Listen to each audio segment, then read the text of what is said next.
então, foi constituída somente no ano de 2023 e ela tem por objetivo representar os alunos da pós-graduação da Universidade Presbiteriana Mackenzie e ser um canal de ponte de comunicação entre a instituição e os alunos. Essa primeira gestão conta com a presidência do aluno de doutorado em Direito Político e Econômico, João Pedro Marcilac, e da nossa vice-presidente, que também está presente no evento, que é a doutoranda em Direito Político e Econômico, Gabriela Cardoso. Então, esse evento ele é comemorativo ao mês das mulheres, onde a gente celebrou o Dia Internacional das Mulheres no dia 8 de março, e celebraremos e comentaremos as mulheres na ciência, em diferentes eixos. Então, a programação começou na semana passada, nós tivemos os eixos de educação, tecnologia, saúde, direito, e hoje, para finalizar, nós vamos conversar sobre o urbanismo. E, para isso, nós convidamos essas pessoas incríveis que estão aqui no meu lado, e agora eu vou apresentar elas para vocês. Então, começando com a professora doutora Ana Gabriela Godinho, que é arquiteta e urbanista, mestre em estruturas ambientais urbanas pela Universidade de São Paulo, doutora pela Faculdade de Educação da Universidade de São Paulo, pós-doutora pela School of Creative Arts of the University of Hertfordshire, na Inglaterra, professora adjunta e atual coordenadora de pesquisa da Faculdade de Arquitetura e Urbanismo da Universidade Presbiteriana Mackenzie, de técnico permanente de docente do programa de pós-graduação. Seja bem-vinda. Obrigada. E obrigada pelo aceite esse convite. E aqui, do outro lado, eu tenho a Amanda Mendes, que também é arquiteta e urbanista, formada pelo ProUni, mestrando em Planejamento Urbano pela UFPR, diretora de Mulheres da Associação Nacional de Pós-Graduandos e Pós-Graduandas, a ANPG, com área de pesquisa em Direito à Cidade, Ocupação e Requalificação do Espaço Urbano com recorte de raça, gênero e classe. Militante e dirigente do movimento Kizomba, da Marcha Mundial das Mulheres e do Coletivo Nacional de Juventude Negra, NPC. Seja bem-vinda e muito obrigada pelo nosso convite, por aceitar o nosso convite. Bom, eu sou Simone Caberlon, então, arquiteta gaúcha, como vocês podem ver pelo meu sotaque, doutoranda da Universidade Presbiteriana Mackenzie, em curso de Arquitetura e Urbanismo, mestre em Arquitetura e Urbanismo, especialista em sustentabilidade, e atuo na área de mobilidade urbana junto da Empresa Pública de Transporte e Circulação de Porto Alegre. Faço parte também do Laboratório de Projetos e Políticas Públicas do Mackenzie e sou membro da atual diretoria da APG. Então, muito obrigada. Agora que estamos todas aqui apresentadas devidamente, eu vou passar a palavra para a Ana Gabriela fazer a sua exposição. Muito bem. E eu vou pegar meu celular para controlar o meu tempo. Pode ir à vontade. As meus alunos não sabem se dá resenha. Eu tinha feito. Eu não posso.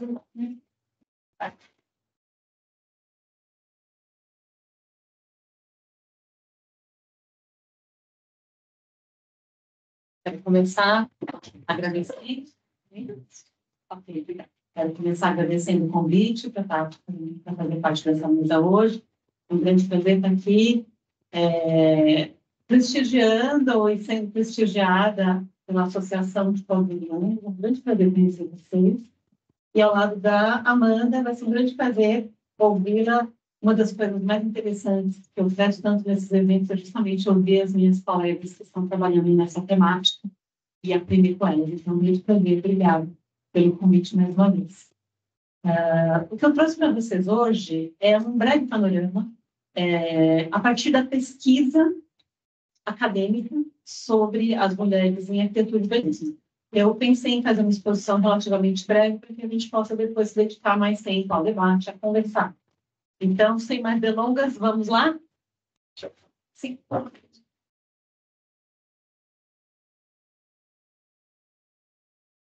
Então, a ideia que eu trazer para vocês é o panorama da pesquisa acadêmica, começando com a ideia das abordagens epistêmicas na pesquisa em arquitetura e urbanismo.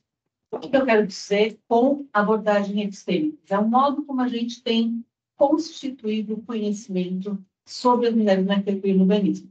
E isso é uma questão importante porque talvez você já tenha se deparado com uma das situações em que há uma comparação direta entre a trajetória das mulheres e a trajetória dos homens.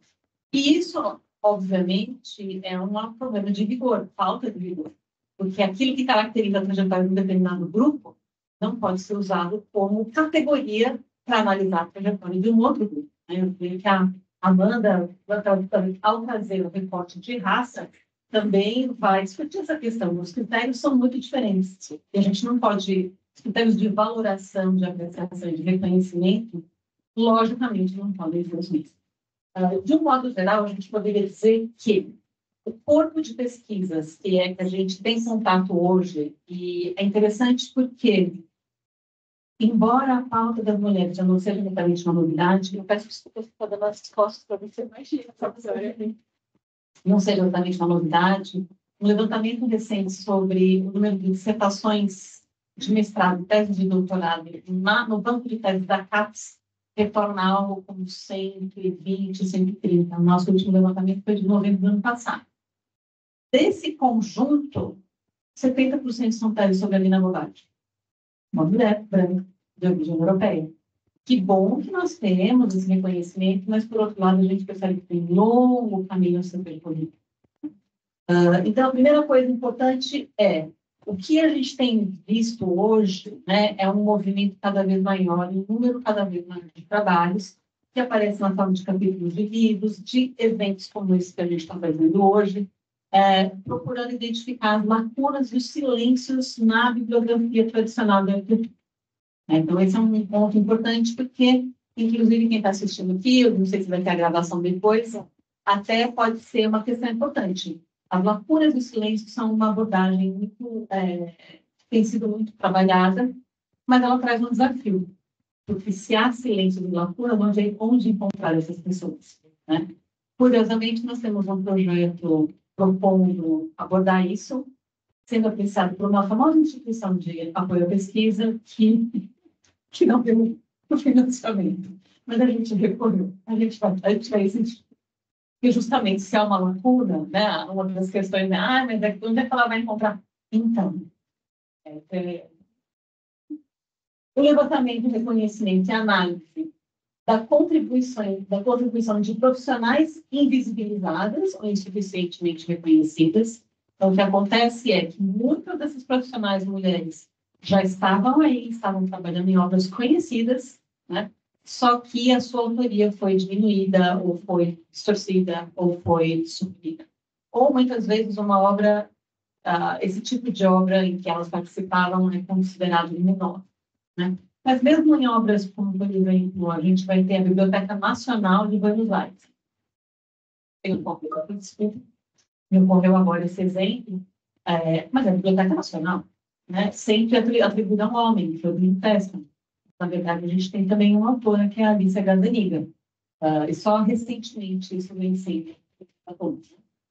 E esse eu acho um ponto ainda mais interessante e instigante, que é a identificação e análise e proposições projetuais acerca de usos e necessidades específicas das mulheres. Aí a gente começa a entrar no urbanismo, né? Como a gente sabe, as mulheres são hoje responsáveis pelo cuidado de 85% a 90% das crianças, dependendo do lugar que elas estão. São as mulheres que transitam com as crianças a maior parte do tempo, no transporte público, a pé, pelas ruas, calçadas, etc. Parece evidente que os equipamentos urbanos, de desenho das calçadas, a disponibilidade de equipamentos de segurança, etc., precisa ser repensado à luz das necessidades específicas das mulheres. Quando a gente vai trabalhar com entrevistas, pessoas que vão trabalhar com os direitos de feminismo, as mulheres falam muito sobre, principalmente, a questão da segurança e também a questão da disponibilidade de banheiros para situações emergenciais, né? Em que é inseguro em um banheiro, por exemplo, no boteco, uma situação em que elas se sentem ameaçadas. Vamos passar para a próxima.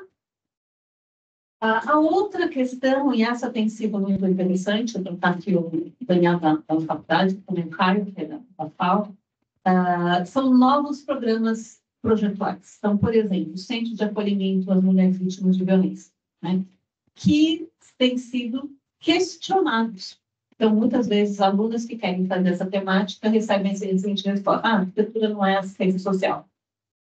Né? Ou centros comunitários para mulheres vulneráveis, programas desse tipo, que são, de certa maneira, novidades, como um programa de arquitetura, mas a problemática não tem nada de novo. Então, o que a gente tem visto hoje recentemente é um crescente interesse, principalmente das estudantes mulheres, em abordar essa temática, e, ao mesmo tempo, uma resistência que preocupa. Né?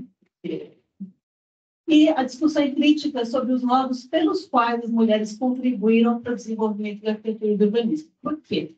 As mulheres contribuíram de um jeito diferente. Então, por exemplo, a participação delas na história, no ensino, na escrita, principalmente, é muito maior. E é claro, porque onde os enclaves fortificados não são tão fortificados assim. Se a gente for fazer uma generalização, mas nem é tão generalizante assim, aonde tem mais dinheiro e mais poder, tem mais homens também. Aonde tem menos dinheiro e menos poder, tem mais mulheres. Né? Então, não é coincidência de que quando os trabalhos de coordenação nas faculdades deixam de ter tantas secretárias e deixam de ser tão bem remunerados, eles também passam a ser mais assumidos por mulheres. Então, há uma questão aí realmente ligada a poder econômico e a prestígio. Né?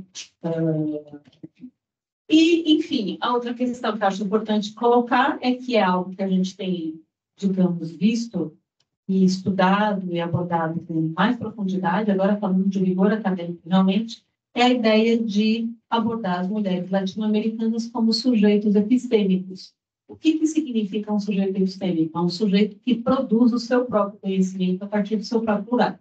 Né? Ou seja, uma coisa é você olhar a história das mulheres e da contribuição das mulheres a partir de categorias que servem para explicar a trajetória de homens, e acho que a gente poderia ver o mesmo paralelo, a trajetória das mulheres brancas tem categorias que não contemplam a trajetória das mulheres pretas, por exemplo. Ou seja, a gente tem hoje discutido a importância de novas epistemologias e novas estruturas paradigmáticas para que a gente consiga, de fato, entender a contribuição, o papel e, principalmente, também a identificação de modelos. O que a gente chama de modelos? Falando um pouco sobre ensino agora.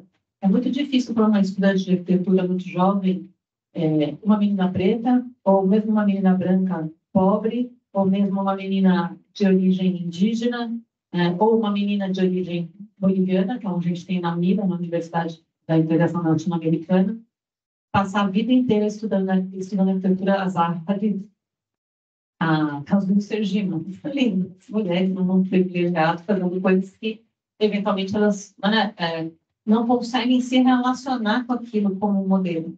Só conseguem se relacionar com aquilo como uma postura subserviente. Há um lugar lá fora melhor e eu sempre tenho uma postura subserviente.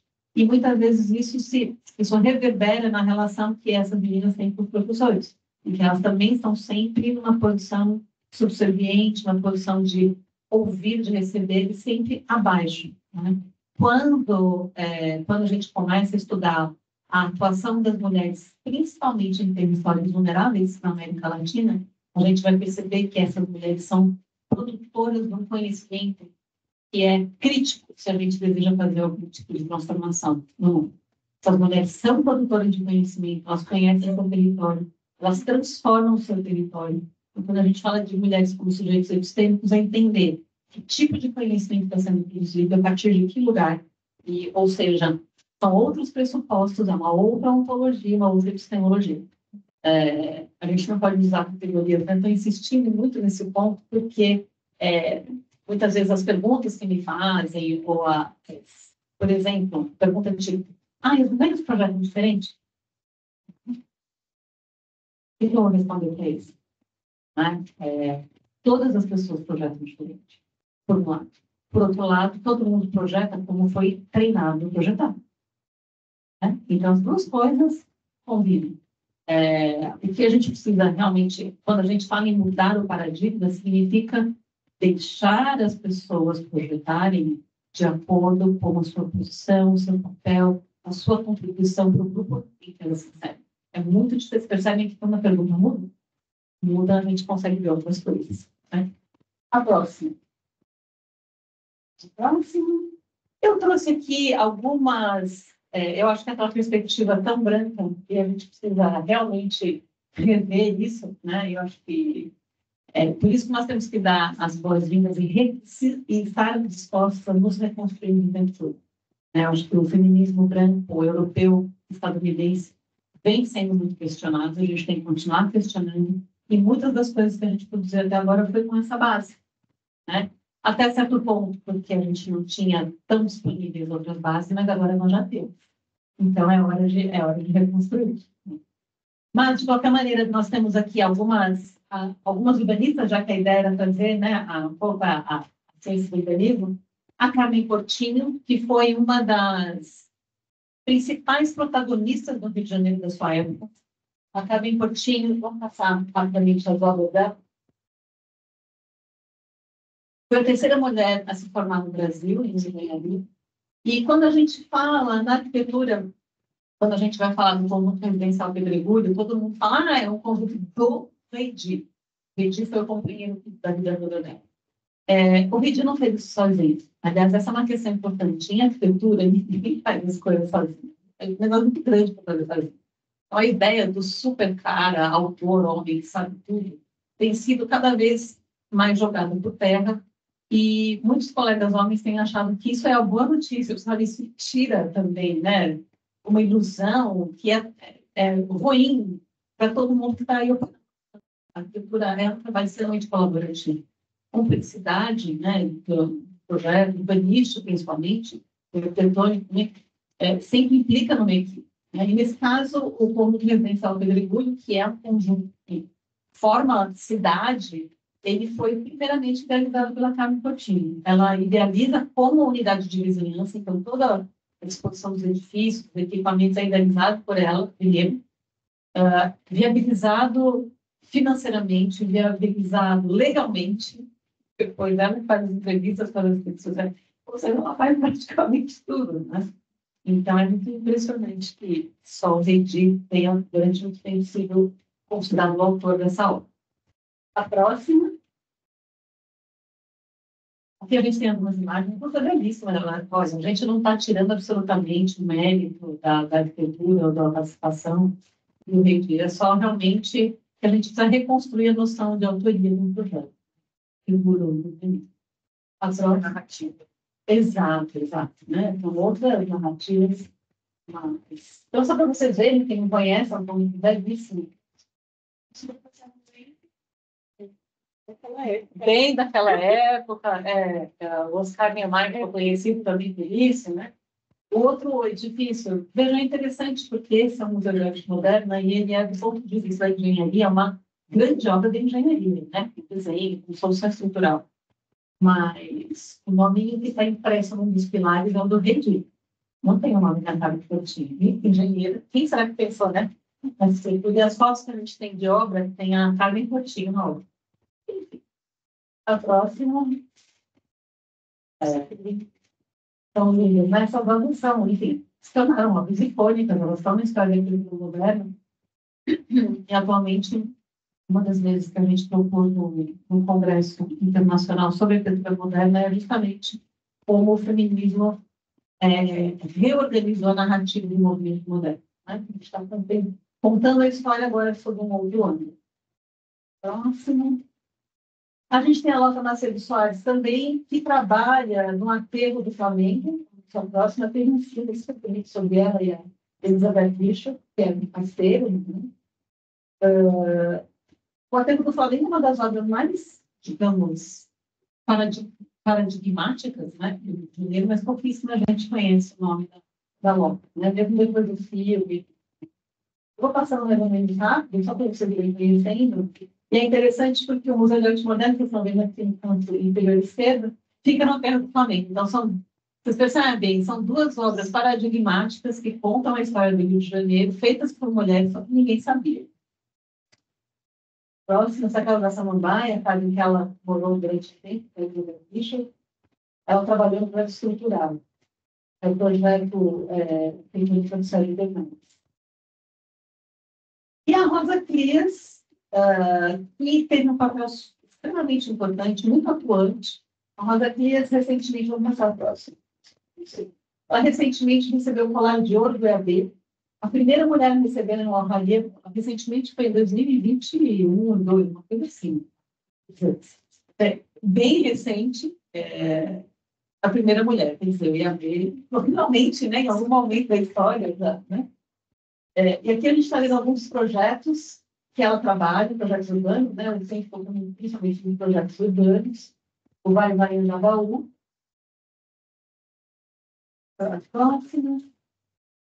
O plano de paisagem de São Luís também. Pouca gente conhece essa passagem da Rosa Frias por São Luís, mas a Rosa Frias foi uma arquiteta urbanista que teve uma dimensão, uma participação realmente muito significativa em outras cidades, uma pessoa que tem mais do que fez jus, né, ao colar de ouro. A próxima. E a Miranda Magnoli. A Miranda Magnoli trabalhou junto com a Rosa Frias. Eu acho que é importante contar isso para vocês, porque a Miranda e a Rosa foram contratadas pela Prefeitura de São Paulo na década de 60, em 1967, 69. Esse episódio é pouco conhecido, nós não temos imagens, eu vou contar para vocês.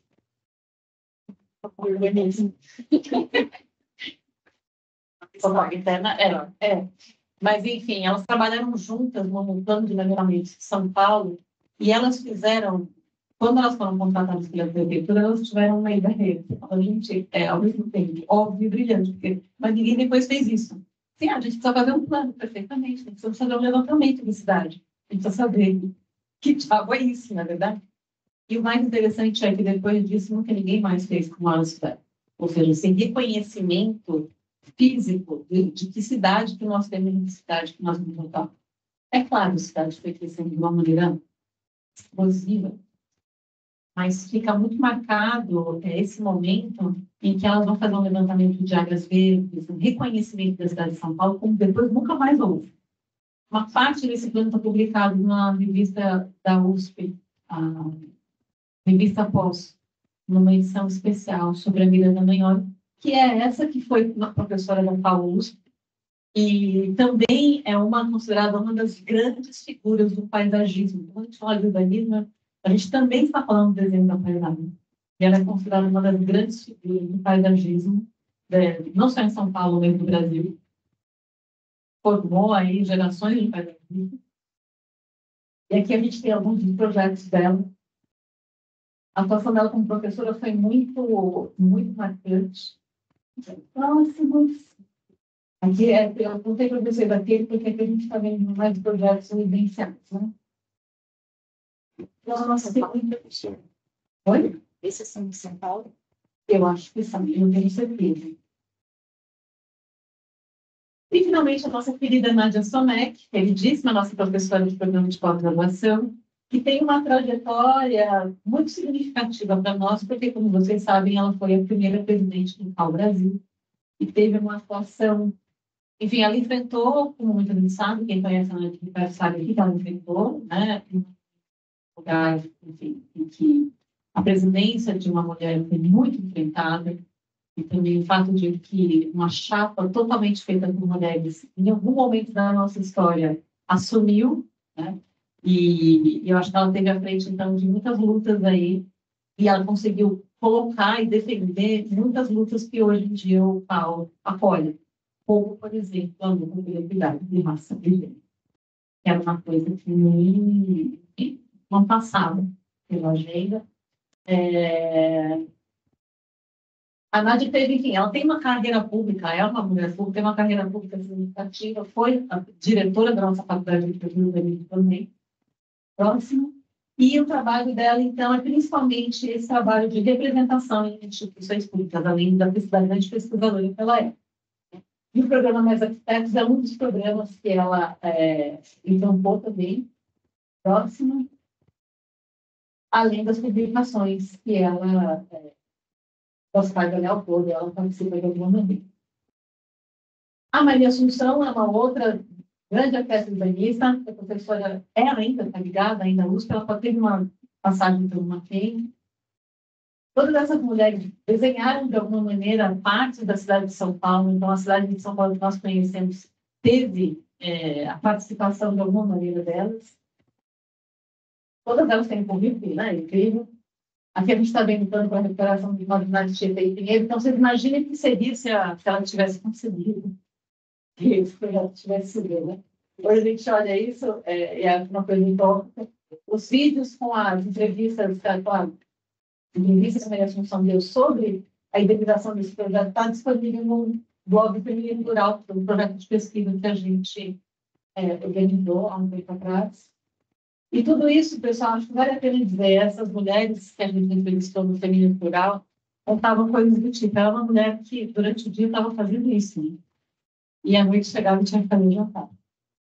Então, assim, as coisas mais interessantes, ou acordava de manhã mais cedo, que tinha que fazer o café da manhã, né? Bom, especificamente da Maria Assunção, mas das histórias que a gente ouviu na nossa pesquisa, que é acordar mais cedo que todo mundo, fazer o café da manhã, fazer o lanche, deixar a criança na escola antes de fazer coisas desse tipo, né?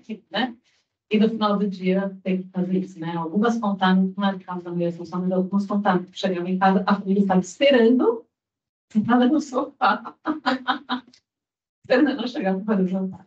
Coisas assim aconteceram. Então, assim, acho que é importante contar, porque isso mostra também a enormidade do esforço. Vocês percebem por que a gente precisa de outras categorias de análise? Porque as pessoas não estão jogando o mesmo jogo. Né? Então, se não é o mesmo jogo, a gente precisa entender que jogo é esse. E aqui o livro dela, eu acho que eu vou parar por aqui, porque aí depois a gente entraria numa outra seara, se for o caso eu posso trazer, mas eu queria mostrar essas figuras, né, e trazer um pouco essas bases de pesquisa, e eventualmente, dependendo de onde a conversa nos levar, eu posso mostrar outras coisas ou não, mas eu acho que eu queria agora ouvir a Amanda, aproveitar para ali, depois a gente... Muito obrigada mais uma vez, um grande prazer estar aqui. E agora, se vocês me permitirem, eu vou a apresentação. Professora, eu não tenho slide, mas se você quiser sentar aqui para enxergar melhor, se você quiser aqui. E depois eu começo a colocar. Gente, obrigada. Então, professora Ana Gabriela, quero passar a palavra para a Emília, de também posso dizer. Então, primeiramente, boa noite. Queria agradecer à PG Mackenzie pelo esse convite. Não só enquanto diretora de mulheres da MPG, né, a nossa representação nacional, mas também enquanto arquiteta urbanista, né, enquanto uma pesquisadora. Para mim é sempre importante conseguir estar nesses diálogos. E aí, Ana, te escutar é um alívio para quem entrou numa universidade privada em arquitetura e urbanismo com 16 anos. Então, te ouvir é realmente um alívio. Então, para contextualizar um pouco, eu sou de Curitiba, nasci criada, né, no estado do Paraná. Estava até comentando com as meninas, estou de mala, vim de Brasília, parei aqui e vou para casa hoje ainda, se der certo. E não consegui, naquela época, entrar numa universidade pública, né, da Federal do Paraná, e consegui uma bolsa de 100% em universidade privada, que chama Unicuritiba. Foi a primeira faculdade de Direito de Curitiba, ali muito próximo, junto com a FPR. E aí, para chegar um pouco onde ela estava, eu queria voltar um pouquinho mais. A gente sabe que o curso de arquitetura e urbanismo ele surge muito próximo ali do curso de Direito, né? São dos primeiros cursos das graduações que a gente tem nas nossas universidades, e muito porque é algo central para a construção da sociedade, né? Assim como a engenharia civil, a gente precisa desses cursos para que a gente consiga ter um desenvolvimento social. E eu sempre gosto de trazer esse elemento para que a gente consiga refletir, assim. Ser uma mulher da forma que eu sou dentro da arquitetura é sempre um desafio. Então, eu sempre gosto de trazer algumas reflexões. Então, quando a gente pensa, né, para a gente conseguir chegar nessa análise, né, de quem são as mulheres dentro da cidade, de como as mulheres contribuem para o planejamento urbano, quem são as nossas referências de mulheres dentro da construção civil, da arquitetura como um todo, a gente tem que começar a pensar como que a nossa graduação, como o nosso curso de arquitetura e urbanismo surge. Então, ele sempre foi colocado nesse lugar, historicamente, foi colocado nesse lugar de elite e nesse lugar segregacionista.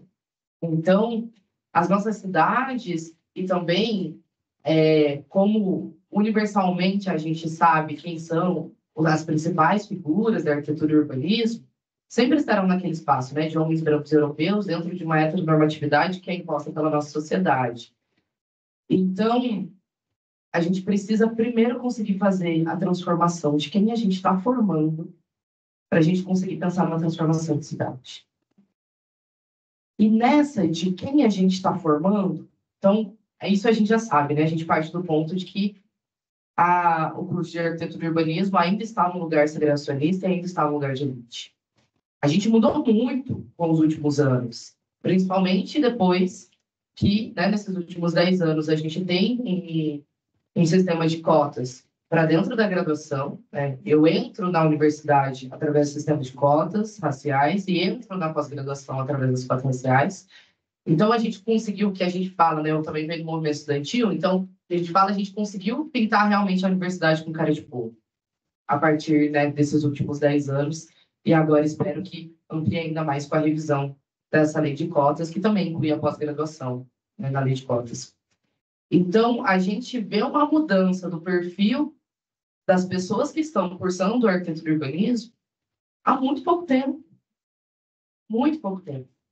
Então, como que a gente vai, primeiro, oportunizar para que essas pessoas estejam dentro das universidades, principalmente do curso de arquitetura e urbanismo, e a gente sempre fala, né, não basta a gente entrar com que a gente permanece. Porque a realidade da população negra dentro das universidades e a realidade das mulheres negras dentro das universidades são completamente diferentes.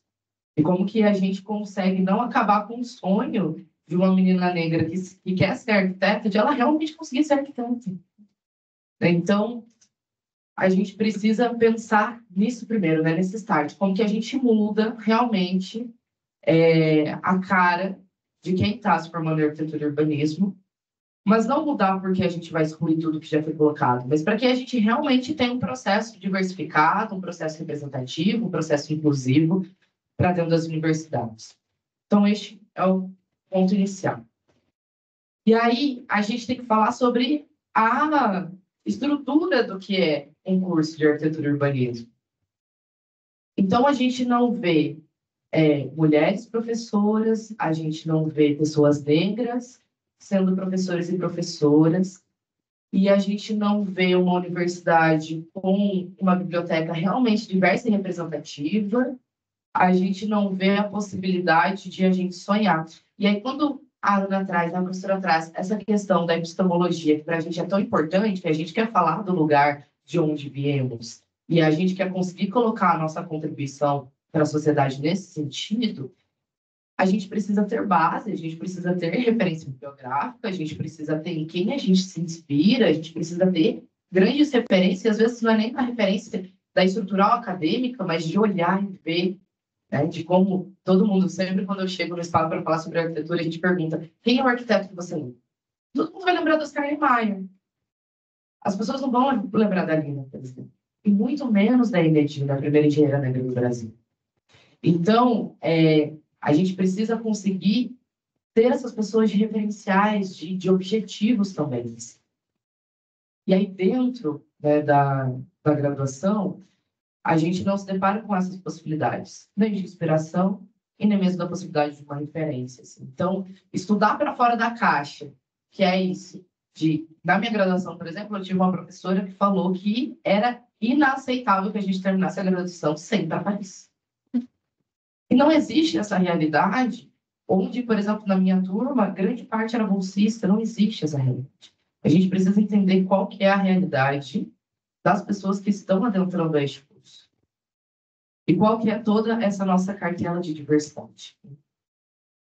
Então é isso, a gente precisa entrar, a gente precisa permanecer, a gente precisa ter uma real diversidade para dentro da arquitetura e urbanismo, e aí a gente precisa de um corpo docente que tenha o mínimo de compreensão do que é a história do nosso país. E de pensar que a história do nosso país, agora saindo um pouquinho da especificidade das mulheres, Mas pensar que a história do nosso país, onde a gente viveu quase 400 anos de um período escravocrata, onde este país sequestrou negros africanos, né? Sequestrou pessoas e escravizou essas pessoas dentro do nosso país e que essas pessoas saem de suas regiões tendo total conhecimento do manejo de metais, do manejo da agricultura, do manejo da construção, onde essas pessoas vêm para o nosso país e constroem.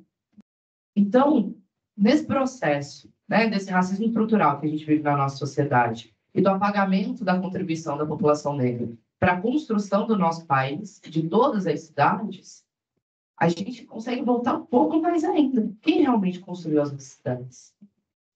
E eram pessoas que já estavam pensando nisso, né?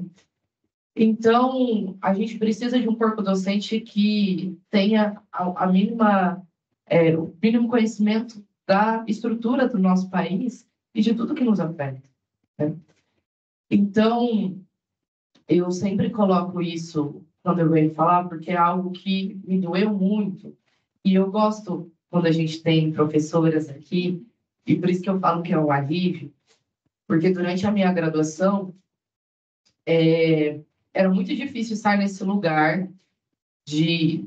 Então, eu vou e volto algumas vezes, mas queria falar que, às vezes, a gente compartilha muitas dores, mas a ideia não é compartilhar dor, é compartilhar outras coisas também. Mas é entender desse lugar também, de onde falo, né? Então, durante a minha graduação, o meu TCC foi sobre uma requalificação de vazio urbano debaixo de um viaduto, com o objetivo de criar um espaço de sociabilidade entre as pessoas negras em Curitiba. E eu pesquiso vazio urbano de baixio de viaduto desde 2016 e era uma coisa que eu queria fazer. E as professoras e os professores me perguntavam, mas por que você está colocando as pessoas negras debaixo do viaduto? Nessa questão da aporofobia, da arquitetura hostil e tudo mais. Falei, este lugar já é ocupado por nós, porque a rua é preta.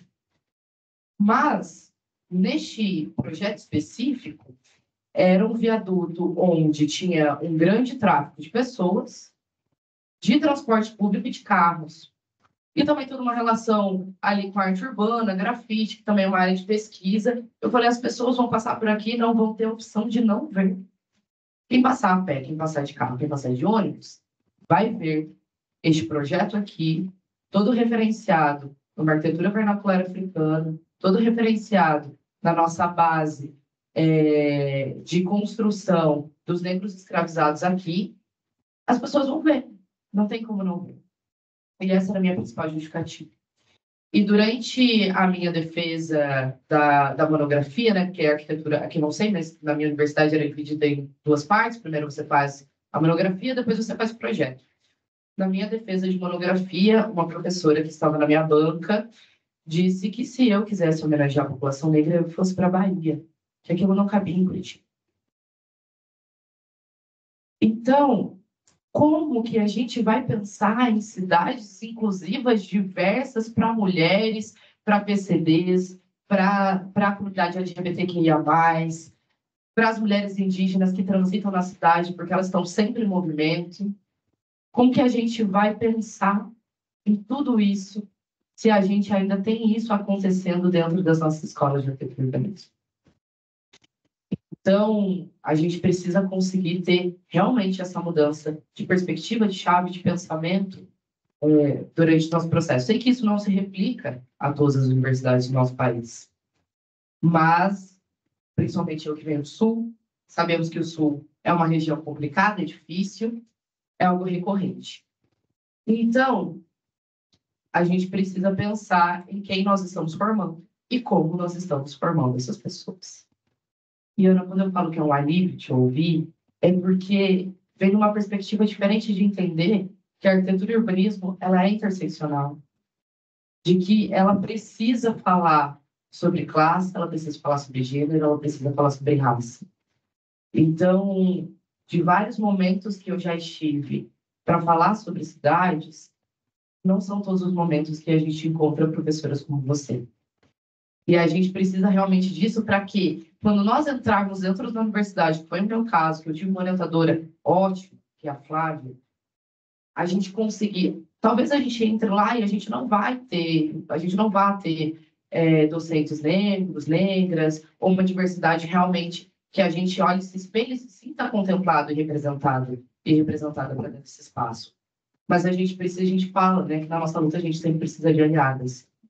E nessa aliança, a gente consegue fazer com que o peso de cursar uma graduação de arquitetura e urbanismo seja mais aliviado, né? Seja facilitado de alguma forma. E aí, todo esse panorama para a gente falar, né? Então, de quem estamos formando, como estamos sendo formadas, para a gente falar um pouco da realidade da construção das nossas cidades e do planejamento urbano no Brasil.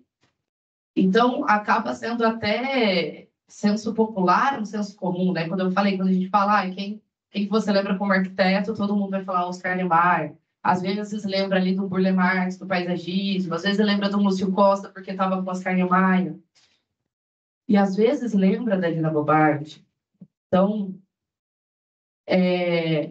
quando a gente fala, eu me especializei mais na questão do urbanismo, né, nos últimos anos da faculdade, também agora na pós-graduação.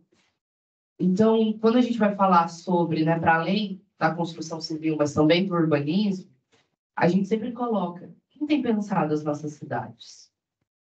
Então, todas as nossas cidades, as nossas grandes cidades, as nossas cidades planejadas realmente, foram pensadas por homens brancos. E aí, quando a professora colocou, as mulheres projetam diferente, eu concordo que todo mundo projeta diferente. Mas eu tenho certeza que uma mulher negra não faria área de serviço com um projeto de arquitetura. Então, e aí, para a gente pensar como que as mulheres planejariam uma cidade. E aí, quando a professora coloca também, né, que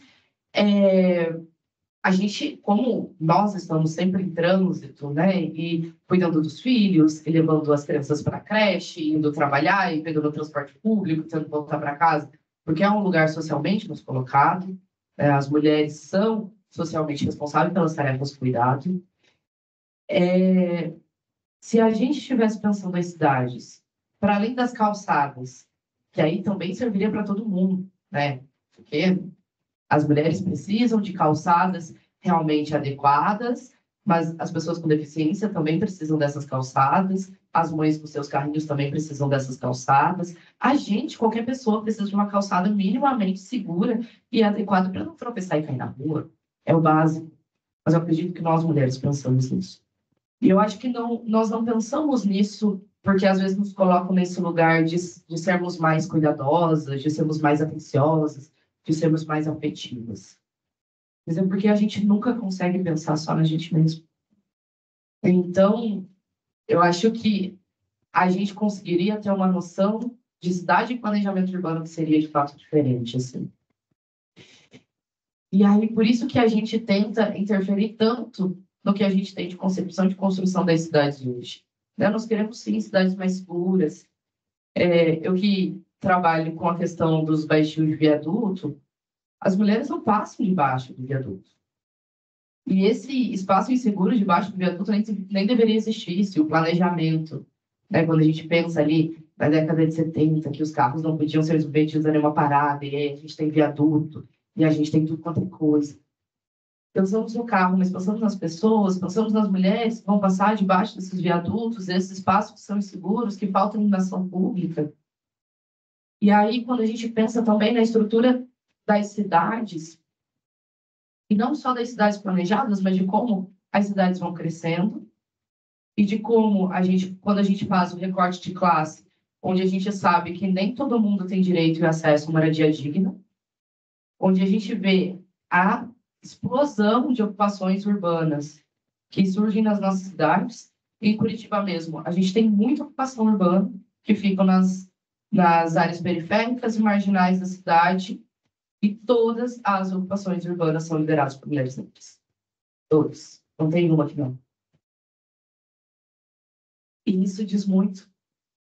Diz muito sobre a concepção do que é a nossa sociedade, né? Dessa construção patriarcal e racista, assim. E são essas mulheres negras que conseguem pensar em qualquer pessoa que chega nessa comunidade e fala: acabei de chegar em Curitiba, preciso de um lugar para morar, ela vai ter um lugar. E aí, indo para esse gancho das ocupações, então, a gente tem uma cidade, né, um planejamento urbano que não é pensado por nós, majoritariamente. A gente tem esse planejamento que é pensado pelos homens brancos. Temos uma cidade constituída.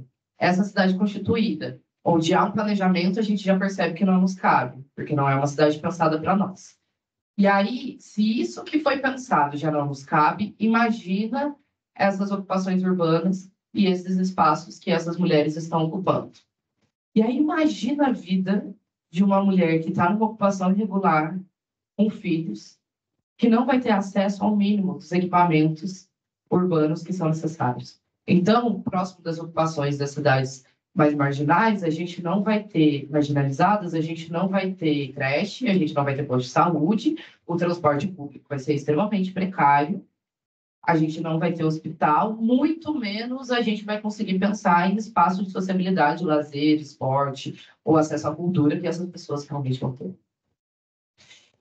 Então, a cidade realmente não é pensada para nós nunca, nunca. E eu acho que a gente precisa conseguir ter mais mulheres na pós-graduação, porque aí a gente vai conseguir realmente sentar, pensar, pesquisar e ampliar tudo isso, né? E que a gente consiga trazer conosco as grandes referências. Essas mulheres são grandes referências que a professora apresentou, nunca deixaram de ser.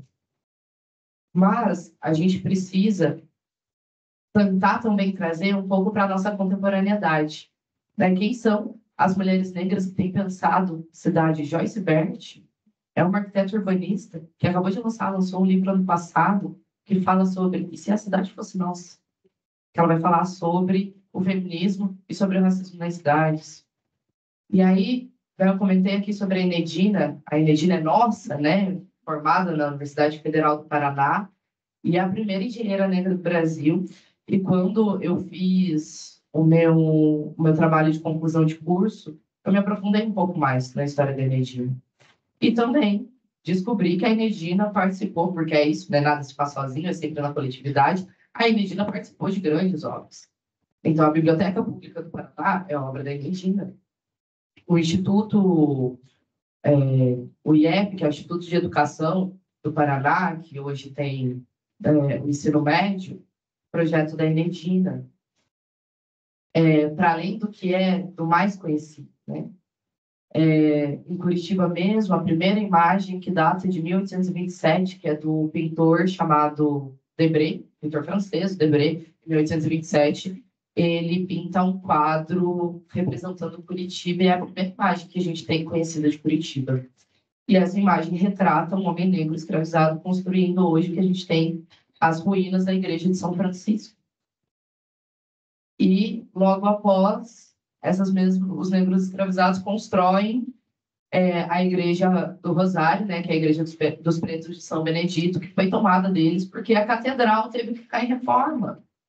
E aí os negros perdem a sua igreja, porque essas pessoas que frequentavam a catedral tinham que ir para algum lugar e foram para a igreja dos Pretos de São Benedito. Então, vários elementos, né? Por isso que eu falei disso, porque eu lembrei que eu falei lá no começo, né, de quem realmente construiu lá atrás as nossas cidades, quando a gente ainda nem estava falando sobre planejamento urbano. Então, a gente precisa, para além, né, eu não consigo falar só sobre o corpo de uma mulher dentro da cidade, assim. É inegável falar sobre a existência da população negra nas cidades e de como esse processo que a gente vive há tantos anos sempre vai nos expulsar desse debate. Então, para concluir, os pontos que coloquei aqui, né? Então, a gente precisa ter noção de onde a gente veio e de como a nossa sociedade é construída. Só assim a gente vai conseguir realmente ter um pensamento do urbanismo que seja interseccional e seja decolonial. A gente precisa pensar quem a gente está formando e como a gente está formando. E a gente precisa pensar que nessa de quem a gente está formando e como a gente está formando, se a gente realmente está possibilitando o acesso a essas pessoas. E está possibilitando que essas pessoas falem sobre as suas próprias histórias. né? Que não seja imposto. É porque todo mundo chega no trabalho de conclusão de curso, quer fazer uma clínica de procedimentos cirúrgicos. Acontecia muito isso na minha universidade. Quer falar sobre tudo, mas não quer falar sobre urbanismo. Então, como que a gente consegue criar um ambiente seguro para que a gente realmente possa explorar, né, o máximo dessas pessoas que estão lá dentro, explorar, né, no melhor sentido da palavra. E quando a gente forma essas pessoas, a gente tem escutado o que elas têm a dizer. E a gente tem ido atrás de outras referências, né? Como a Joyce que eu coloquei aqui. Então, eu acho que essas questões. E uma coisa por último. Eu trabalhei 3 anos com arquitetura de interiores de alto padrão. E essa também é um outro lugar que as pessoas dentro da arquitetura nos colocam, que é sempre no espaço do design de interiores. Porque no mesmo espaço que nos coloca ali, porque a gente é cuidadosa, a gente é afetiva e tudo mais, então a gente também vai pensar de forma mais delicada esses espaços e tudo mais. E mesmo assim, eu fui questionada porque eu não estava entrando no elevador de serviço quando eu fui atender uma cliente que estava sendo apresentada a primeira vez como arquiteta de um projeto dela.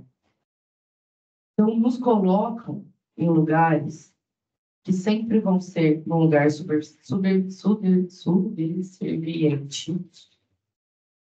E a gente tem que quebrar essa lógica. Então, a gente vai quebrar essa lógica possibilitando que a gente tenha conversas como essa. A gente vai quebrar essa lógica quando dentro da sala de aula a gente apresentar para novas pessoas coisas diferentes do que elas estão acostumadas. A gente vai mudar essa lógica quando a gente estudar sobre, né, a colonização do nosso país. E quando a gente estuda sobre o período colonial, que a gente estuda sobre o tipo de telha, que a gente estuda sempre vários os mínimos detalhes, a gente tem que falar sobre quem construiu aquelas casas e por quê. Então, eu coloco a maior fé do mundo na nossa escola de arquitetura e urbanismo, nos nossos programas de pós-graduação das nossas áreas, que eu acho que a gente vai conseguir quebrar essa lógica para que a gente possa hoje formar pessoas que tenham a possibilidade de mostrar para a sociedade um novo viés, uma nova perspectiva, uma nova possibilidade de planejamento urbano, uma nova possibilidade de construção de projeto arquitetônico. Então, eu acho que a gente está na melhor fase que a gente realmente possa caminhar para frente. E é isso. Queria compartilhar várias coisas com vocês para ter esse espaço realmente de conversa e agradecer. É sempre bom poder estar em espaços e compartilhar tudo de uma perspectiva diferente. Eu acho que assim a gente cresce juntos. Obrigada.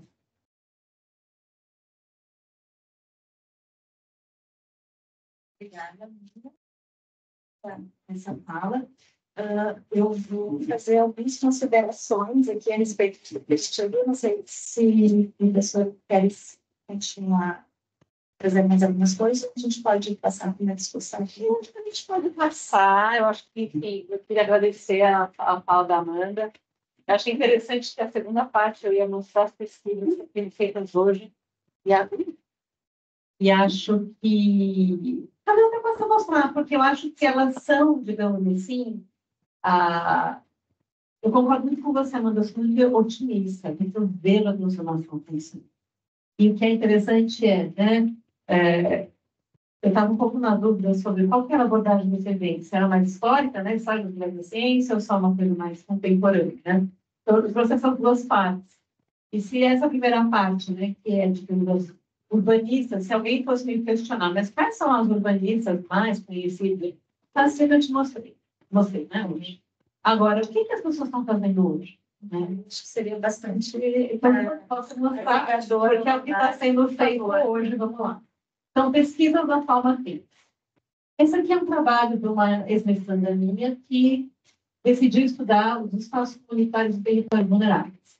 Então, a primeira discussão que ela queria provar no trabalho dela é que um centro comunitário é cinecultura.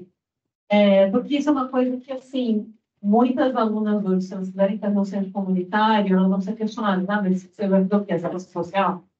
E ela quis saber, ela fez um levantamento em várias revistas importantes de arquitetura e se saiu com uma seleção importante de centros comunitários ao redor do mundo, né? Então, esse é o trabalho que ela fez. Acho que a gente tem algumas. Vamos passar a próxima.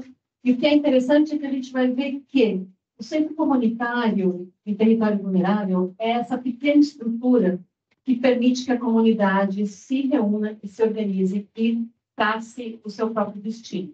Então, a gente vai perceber que tem muito o sentido de se organizar para uma mobilização, ou se organizar depois de uma catástrofe, ou, e principalmente para as mulheres, é o lugar de sair do ambiente doméstico. Então, quando eu estive fazendo trabalho de movimentos sociais de moradia, etc., era muito interessante que a gente ia se reunir no ginásio, só até a hora dos homens chegarem, porque aí eles saíram. Aí a gente tem que ir na casa de alguma, etc., porque, né? Então, a existência de lugares desse tipo é o que garante para muitas mulheres serem atendidas, trabalharem em rede e se organizarem em redes de colaboração. Mas era um programa de arquitetura que sequer era considerado existente até há pouco tempo. Então, o trabalho da Laura busca mostrar isso. Esse aqui é um trabalho lindíssimo da Marina Montag. Esse foi o trabalho final de graduação dela.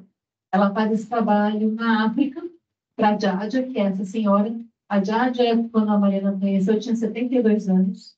E o sonho dela era conseguir ter uma casa para morar e para poder cuidar das netas dela. Naquela época, ela trabalhava como empregada doméstica e o que ela ganhava dava para comer e alugar um pequeno cômodo. E esse trabalho foi, então, um estudo que a Mariana Montag fez, não só de desenhar e viabilizar a compra do terreno e a construção da casa da Jádia, mas também, vamos passar a próxima, criar condições para que esse sistema construtivo pudesse ser ensinado, e é um sistema construtivo que pode ser totalmente manejado por mulheres. Isso é uma coisa importante, porque em grande parte dos territórios vulneráveis, os homens já ficaram ao mundo, ficaram as mulheres com as crianças, então a autonomia que as mulheres podem ter para construir as suas próprias casas é um dos elementos. A Jádia, quando terminou, ela tinha 76 anos, e aí então ela fez sua casa, e essa é uma das metas dela, das meninas lindas que ela tem. Essa é uma das fotos, mostrando o interior da casa já construída. Então, tudo isso é um trabalho que foi feito, estudo de campo, estudo etnográfico e técnico, prototipagem. Mas acho que se a gente fosse conversar com a mamãe, o principal aprendizado, Mariana, o principal aprendizado foi o aprendizado de trabalhar coletivamente e aprender com essas mulheres o que elas queriam, o que fazia sentido, né? A mamãe até hoje fala, né, o quanto a Jádia foi uma pessoa transformadora na vida dela, Mariana. A Jádia era uma guia espiritual, uma líder da sua comunidade. Então, quando ela ganha uma casa, a comunidade ganha um lugar de estar também. A próxima. Esse foi o mestrado da Mariana Montag. Esse eu orientei. E uma das coisas interessantes foi que agora ela trabalhou com a Maria Luísa Rivera Grijalva, que é uma descendente de um dos povos originários mexicanos, o povo náhuatl. E aqui a ideia, a Maria Luísa Rivera também, ela queria uma casa, mas do mesmo jeito que a Jádia, a casa não é só para si. A casa é para ela fazer o papel de líder comunitária dela, né? E esse é todo um processo. Uma das coisas que foi muito interessante nesse trabalho, foi o que a gente discutiu muito ao longo do trabalho, para que não fosse um trabalho colonizador. A Mariana chega lá, faz o trabalho, tira as fotos, dá aquele abraço e vai embora, né? E a gente teve muito cuidado de perguntar para a Maria Luísa se interessava para ela isso. Por que te interessa, né? E a Maria Luísa falava, a abuela, né, falava que para ela, lógico que interessava, era muito importante que ela tivesse a casa, mas era importante que as pessoas conhecessem o que é uma abuela frente a frente, o que é esse trabalho. E na última fase, o que a gente chegou à conclusão foi que só faria sentido se na banca final a abuela abrisse a banca. Então, a banca final, formal, de mestrado, a gente tem uma abertura, que é uma abertura espiritual feita pela própria abuela. A gente achou que ela tinha que ser protagonista também nesse momento acadêmico. Se ela não está no momento da formalização, no momento do ritual, então ela sempre tem todo digamos assim, o estudo de caso, o objeto, e nunca a protagonista. E nesse momento ela abriu a banca, ela foi, digamos assim, a protagonista da abertura da banca. Isso foi um dos elementos que a gente trouxe para o trabalho. A próxima, esses aqui são elementos do projeto, está quase pronto agora. Esse é outro trabalho da Mariana Alves, uma outra orientanda minha, faz um levantamento sobre arquiteturas na América Latina, feitas por mulheres. Esse está disponível no Instagram, vocês entrarem as etapas, e a ideia é trazer justamente protagonismo e visibilidade para mulheres que estão trabalhando, fazendo, propondo ao bom tempo. Atualmente, já são mais de 200 projetos catalogados nesse site. Esse aqui é o mapa mostrando, né, onde estão as obras. Se a gente fosse ver, o Fernando lá no colega meu trabalho nos Estados Unidos, tem um trabalho interessantíssimo, mapeando onde é que estão as obras que a gente estuda, né, na arquitetura. Então, todas no hemisfério norte. E a Mariana faz todo esse trabalho de colocar América Central e América do Sul no mapa. A próxima. A gente também organizou, a Mariana, à frente disso, um ciclo de conversas latino-americanas em que a gente trouxe arquitetas latino-americanas para falarem sobre os seus projetos, sobre o processo do projeto. Então, elas escolhiam qual é a obra que elas queriam falar. A próxima, a gente pode ver. E a gente, então, trouxe 4 escritórios de arquitetura, ou que eram liderados por uma mulher, ou que era a protagonista, a principal protagonista uma mulher, uma Maria Cabral, e elas vieram trazer soluções que falam sobre o clima, soluções que falam sobre a vulnerabilidade, que falam sobre processos participativos. O que é mais interessante é que a gente vai ver que são trabalhos incríveis, são todos feitos na América do Sul. A gente quer um pouco a ideia de, não, mas também, porque isso é na Europa, sei lá, né? Essas coisas são feitas na América do Sul, estão sendo feitas por mulheres hoje. Próximo. E aqui eu queria trazer os trabalhos das nossas mestrandas e doutorandas, né? Aqui são as duas orientandas da Nova Somé, a Clarissa Terra e a Vitória Vicente, duas queridíssimas. A gente vai ver um pouco o trabalho delas. A próxima. A Clarissa Terra fez um trabalho sobre as arquitetas invisíveis do Rio Grande do Sul. Então, nomes que nunca ninguém ouviu falar, e ela organizou, né? Sistematizou essas contribuições. A próxima. E a Vitória Fernandes foi trabalhar no Jardim Celeste, levantando um trabalho sobre o urbanismo feminista e a metodologia interseccional de leitura urbana. Uma das coisas lindas que a Vitória, eu fiz parte dessa dor, uma das coisas lindas que a Vitória coloca no mestrado, que eu fiquei emocionada, no final, eu e a Nádia chorava. É um trabalho lindíssimo. Ela falou assim, a cidade feminista já existe, já está sendo construída, pelos movimentos sociais de moradia.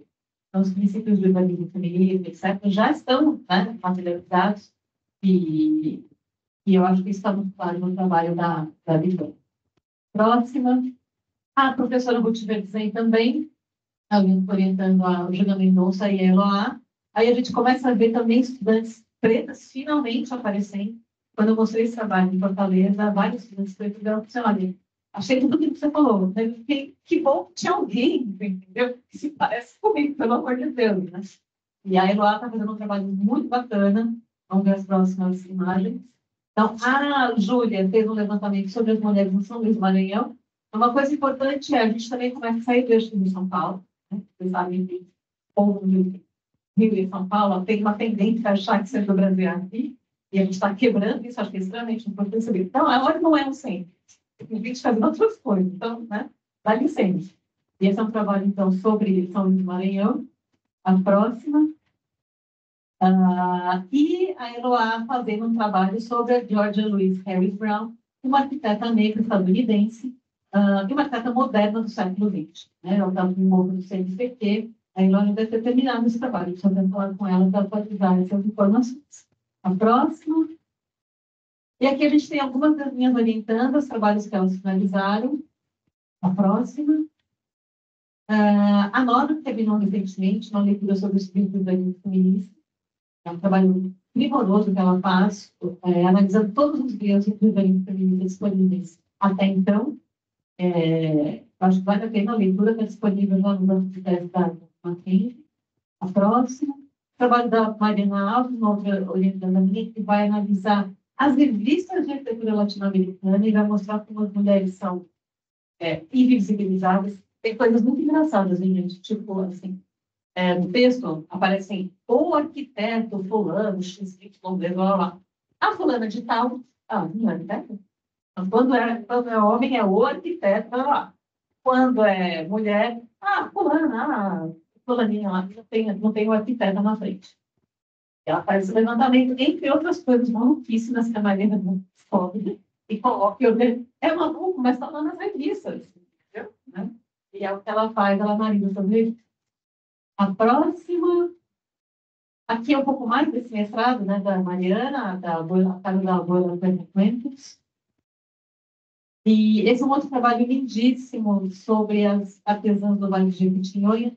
Eu gosto de trazer esse trabalho porque ele foi muito questionado por outros colegas, a gente não vai estar de nome aqui, mas vai dividir. Que tipo de artesanato é esse? O que essas mulheres fazem?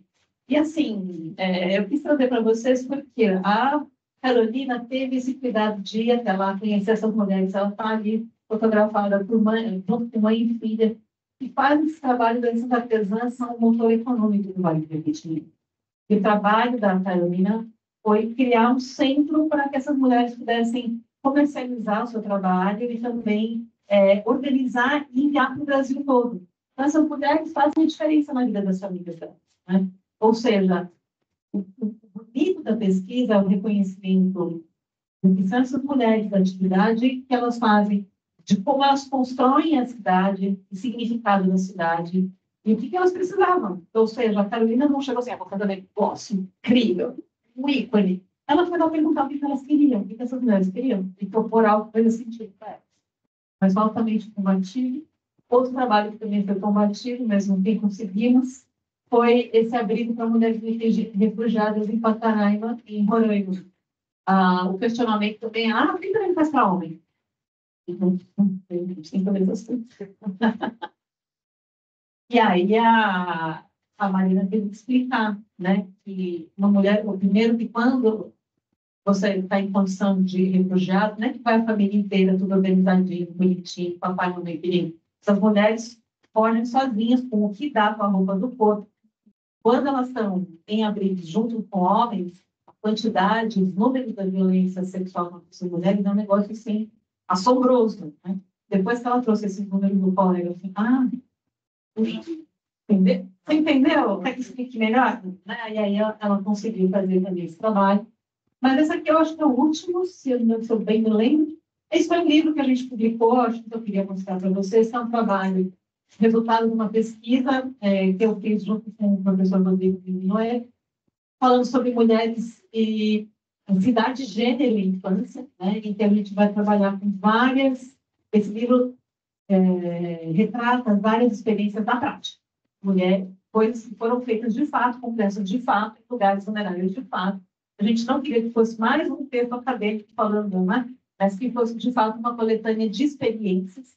Então, a gente fica feliz porque acabou sendo uma referência importante de trabalho, né, em um momento que a gente conseguiu dar oportunidade de pessoas que nunca tinham publicado antes, alguma coisa sobre as suas experiências, poderem ilustrar isso.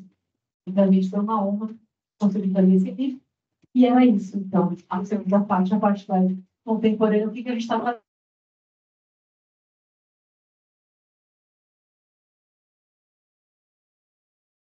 Fazer só algumas considerações, eu já vou o pessoal que tem perguntas, ou aqui na plateia, ou no nosso ambiente virtual, já prepare que a gente já vai fazer uma rodadinha. Eu queria só comentar algumas coisas a respeito dessas duas salas incríveis que a gente teve aqui, e depoimentos pessoais também, porque eu acho que faz parte, né? Sempre quando a gente está numa roda de conversa de mulheres, não tem como a gente não compartilhar situações muitas vezes inusitadas, mas que a gente passa ainda todos os dias, né? Então, a primeira questão é corroborar essa ideia de que a arquitetura está no campo das ciências sociais aplicadas.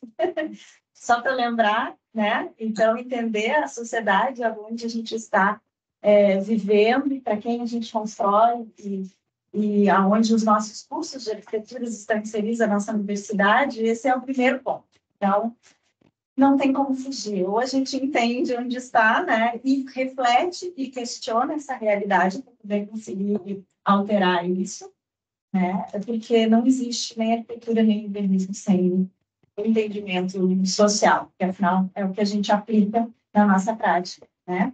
Então, assim, esse questionamento a gente já encerra ele aqui. Agora, eu gostei muito de algumas colocações que vocês fizeram E eu queria puxar mais uma provocação para a gente colocar também na rodada de perguntas, puxando um pouquinho do meu tema de pesquisa, que é a respeito da mudança climática, né? O quanto a mudança climática, que já é real, vai afetar ainda mais as condições das mulheres dentro da cidade, sobretudo nos territórios vulnerabilizados, né? E com esse recorte de raça e de gênero, que hoje tem já, graças a Deus, muitos dados já, e gente pesquisando a respeito disso, a gente já tem algumas convicções, né, de que, por exemplo, esse mês mesmo de DIEESE divulgou a última pesquisa a respeito das mulheres no mercado de trabalho brasileiro, e a gente viu que a disparidade salarial ainda é gigantesca e que atinge, sobretudo, mulheres e, sobretudo, mulheres negras, né? Então, são dados que influem nesse caminho, nessa dificuldade, nesse dia a dia, que vocês também trouxeram aqui, nesse caminho dentro da universidade, da mulher poder ter o sonho de sair daqui a pouco de uma favela, de um território vulnerável e querer ser uma arquiteta e se formar e permanecer, né? As dificuldades para permanecer ao longo dessa faculdade, desse curso de uma pós-graduação, elas são gigantescas, né? Então, assim, como que vocês percebem o agravamento dessas situações em termos também, além de tudo isso, dessa invisibilização que nós sofremos, além disso, a partir dessa questão da mudança climática, né, que isso vai afetar, já está afetando a todos, mas, sobretudo, os territórios vulneráveis e as populações mais vulnerabilizadas. E uma outra questão que eu queria colocar, eu acho que já foi abordada, mas a partir também dessa visão da mudança climática, a gente sair desse eixo do eurocentrismo, né? Do urbanismo e da arquitetura eurocentrista para o sul global. A gente entender o nosso contexto enquanto América Latina, enquanto referência de povo africano que veio para cá e miscigenou no nosso país, né? O quanto a gente não olha, de repente, essas técnicas, como você falou, de construção, de domínio do metal, da técnica construtiva, das estruturas, que influenciaram também, né, os europeus ao longo da história, e quando chegou aqui, como se fosse uma coisa nova, europeia, descoberta, e, na verdade, não era, né? Então, colocar algumas dessas questões e aí a gente pode passar para as perguntas com ajuda no online. Sim, vou deixar. Sim. Você quer começar? Da outra vez eu comecei, né? Pode chamar para começar.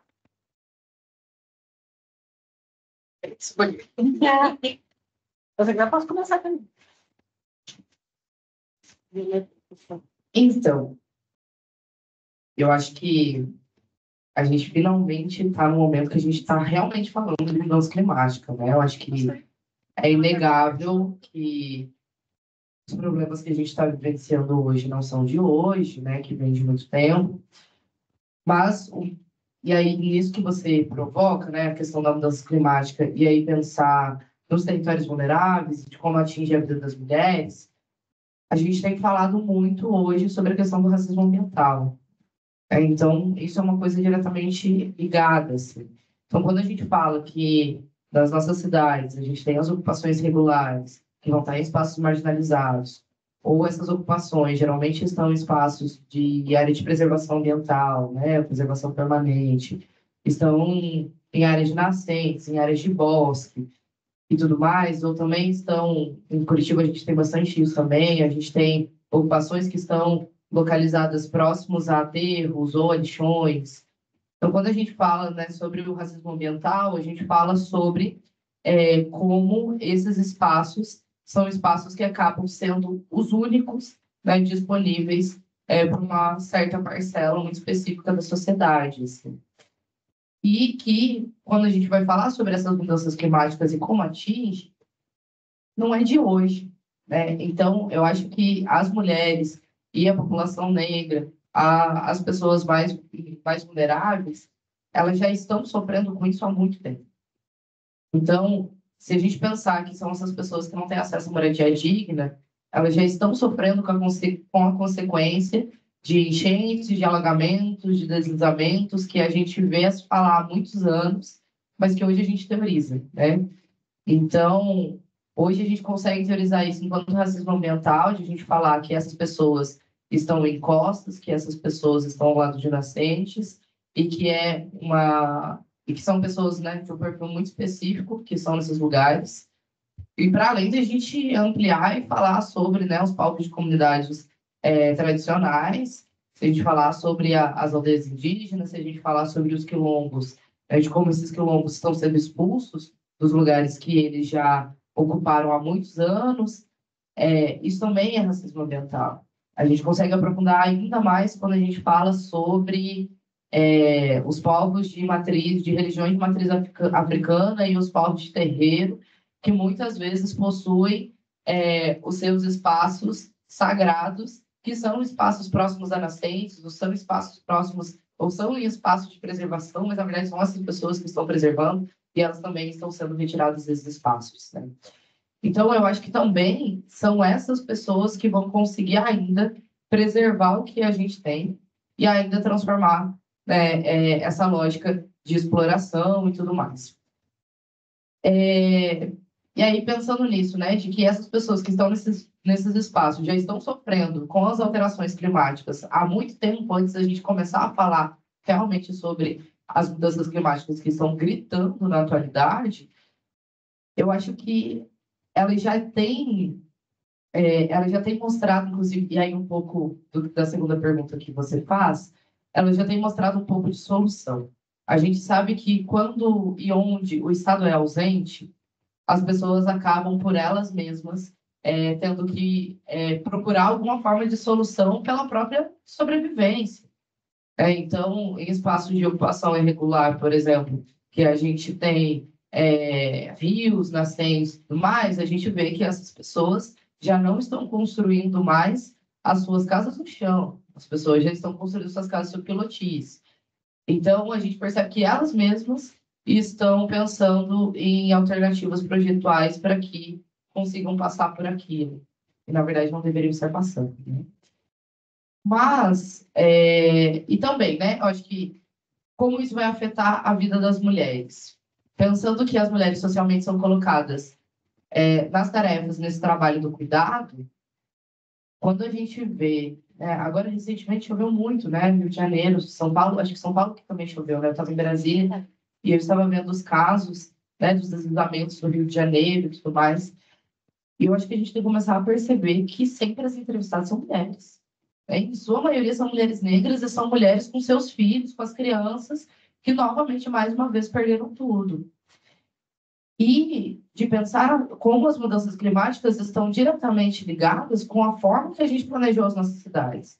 Se a gente não tivesse enterrado tanto rio, talvez muitas coisas não estivessem acontecendo, muitos lugares não estivessem alagando hoje. Se a gente tivesse realmente um projeto de habitação social que tirasse, né, as pessoas desses espaços vulneráveis, de encosta, desses espaços que eu comentei, talvez essas pessoas não estivessem morrendo, não estivessem perdendo as suas casas, porque elas não deveriam nem estar ali. Então, eu acho que a gente também, né, a gente fala muito nessa questão da crise climática e tudo mais, mas de pensar como o nosso trabalho interfere diretamente nisso, né? De como a arquitetura e urbanismo, o planejamento das cidades. Hoje a gente tem uma consequência das mudanças climáticas muito maior por conta da ação, né, do homem durante o planejamento das nossas cidades.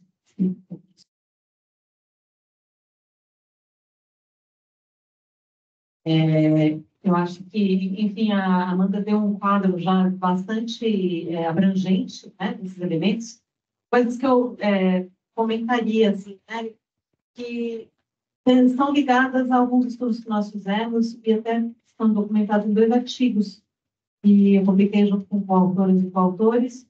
Se alguém estiver interessado, no meu Instagram, lá no LinkedIn, tem os links para esses artigos, né? Um deles chama-se Cidade, Gênero e Mudanças Climáticas, talvez te interesse, dá uma espiadinha.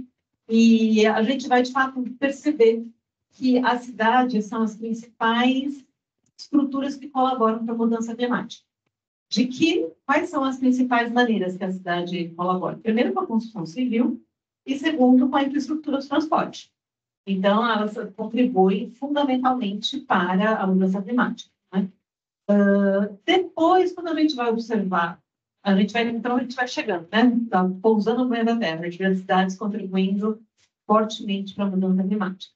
Aí a gente começa a perceber que onde é que estão os países mais industrializados? No norte. Aonde está a maior parte dos efeitos negativos da mudança climática? No sul, né? Então, há uma questão aí de desequilíbrio sistêmico muito grave, que é a maior parte dos causadores dos efeitos das mudanças climáticas não sofre a maior parte dos efeitos. E isso é muito complicado porque isso não é um grande incentivo para os causadores pararem de causar, né? Ainda que, é uma coisa interessante, é que, afinal, eles estão passando por mais efeitos do que eles imaginavam. Isso é uma coisa assim, né? Durante muito tempo se imaginou que o mundo mais industrializado seria capaz de responder melhor, e a gente tem visto que não é bem assim. Mas, de qualquer maneira, porque a maior parte dos territórios vulneráveis está no sul global, é evidente que essas pessoas sofrem mais. E aí a gente tem uma questão importante, que é, no sul global, os grupos que melhor resistem aos efeitos das mudanças climáticas são os grupos detentores dos meios de industrialização, etc., que são justamente esses que industrializam a agricultura, industrializam os meios de produção e expulsam a agricultura, industrializam a pesca e a agricultura, expulsam os seus territórios. Ou então ocupam os territórios, por exemplo, o litoral paulista, né? Uma grande parte dos moradores do Juqueí, comunidades de pesca em Juqueí, todo o litoral paulista é expulso do seu lugar, porque esses lugares são ocupados por condomínios que nunca ninguém vai também, né? Aquele monte de lugar lá, ninguém vai, aquelas casas, ninguém vai. Do mesmo jeito, a agricultura, uma grande, talvez até entre nós mesmos, a gente tem essa ideia de que a agricultura evoluída é aquela mecanizada, é aquela industrializada, etc. Essa ideia cai por terra quando a gente vê o tipo de alimento que essa agricultura produz e a quantidade de doenças que produz também. Enquanto que os agricultores que eram sediados na sua própria terra há milênios, né? Milênios, não, está brincando, lógico, há séculos, né? Já haviam construído conhecimento sobre que tipo de comida, que tipo de semente, que tipo de solo, quais são a rotatividade das estações. Só para eu contar falando de fenômenos especiais, a minha tia trabalha com sementes crioulas e sementes que não foram modificadas, etc. E um dia ela me mostrou o milho crioulo. Quando eu vi aquilo, não entendi o que é. O milho, o crioulo, é colorido. Eu olhei, pretinho, vermelhinho, vários tipos de amarelo, uns meio arroxeados. É milho. O milho crioulo é assim. A banana crioulo, como é que ela é? Ela não é daquele jeito. É uma outra comida.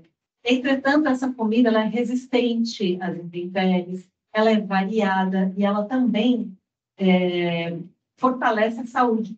Grande problema, a gente tem problemas hoje, doenças gravíssimas acontecendo, porque as pessoas não sabem alergia, talvez todo mundo que não sabe tem algum tipo de alergia louca que ninguém sabe de onde vem, provavelmente vem da comida que você come. Os transgênicos levam a isso, as comidas industrializadas levam a isso.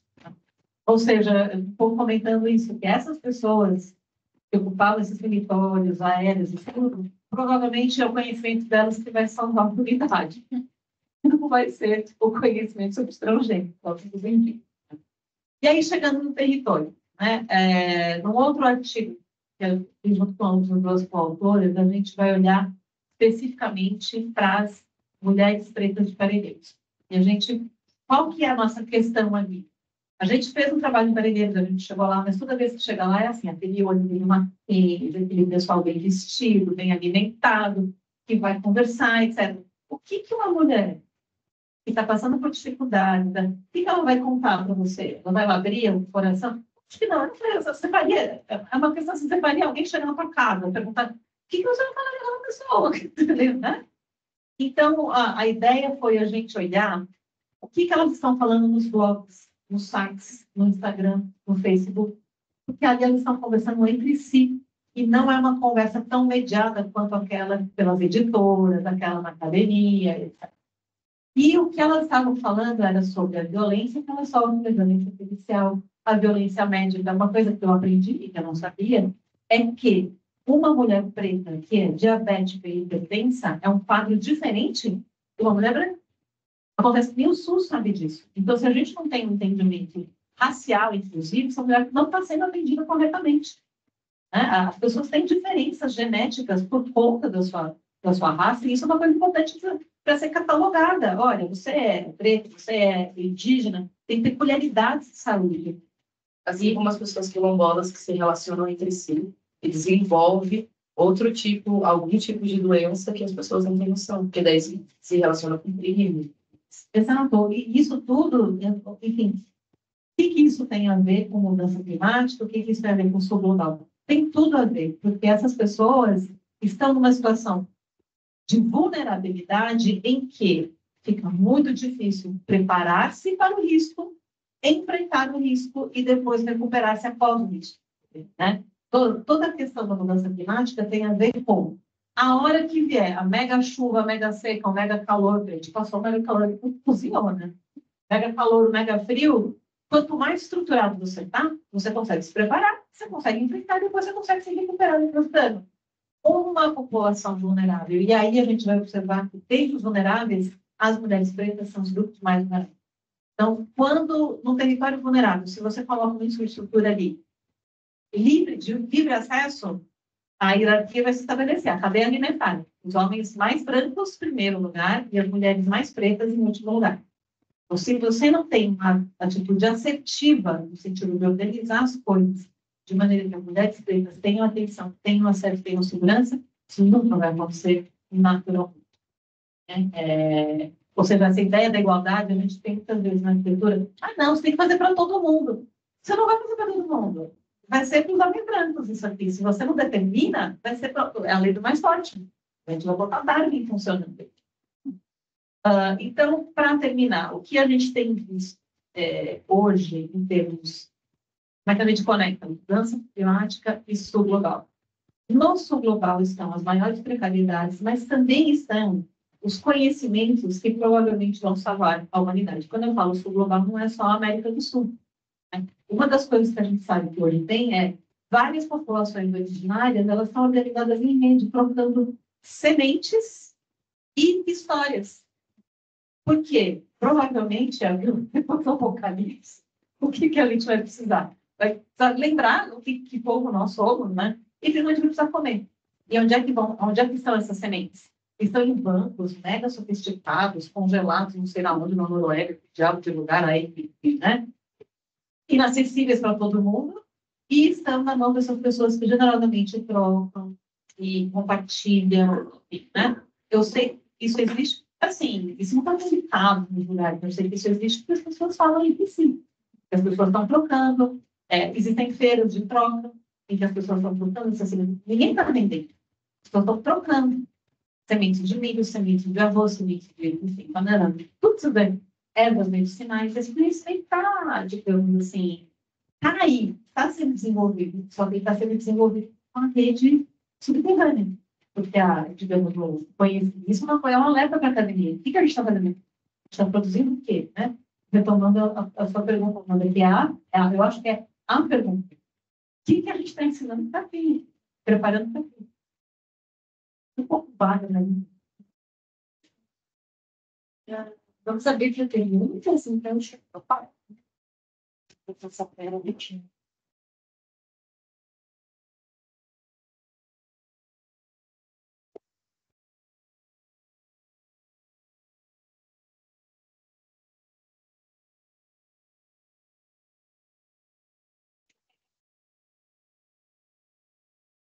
Bom, boa noite, meu nome é Ana, sou pós-doutorado em Gonçalo, e é muito bom ouvi-las, é uma alegria estar com vocês e ouvir a nossa perspectiva e ver essa luta, e também ouvir o otimismo de vocês, assim, porque essas lutas, a gente, enquanto mulher, enquanto mãe, etc., é muito cansativo. São muitas e a gente conhece e é muito cansativo. Então, ouvi-las e ver o otimismo ajuda bastante.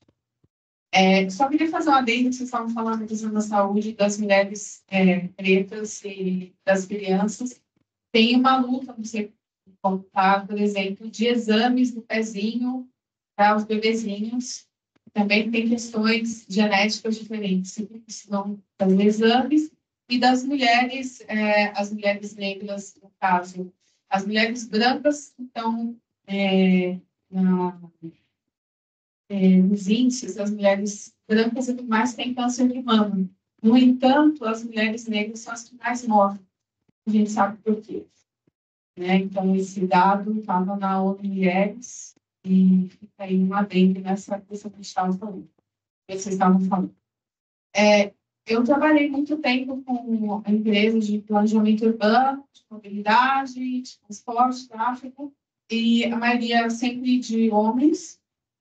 E aí as instituições, as secretarias e a DERSA, os departamentos de mobilidade, transporte, enfim, todas as secretarias são predominantemente masculinos, são predominantemente homens brancos, e aí eles estão sempre na perspectiva do negócio, do comércio, de como ganhar ali na demanda das demandas econômicas da cidade, é sempre nessa perspectiva, sempre visando a questão imobiliária, e não esqueçamos agora que a gente já sabe que é o porquê que a Marielle morreu, a gente já sabe qual foi a questão.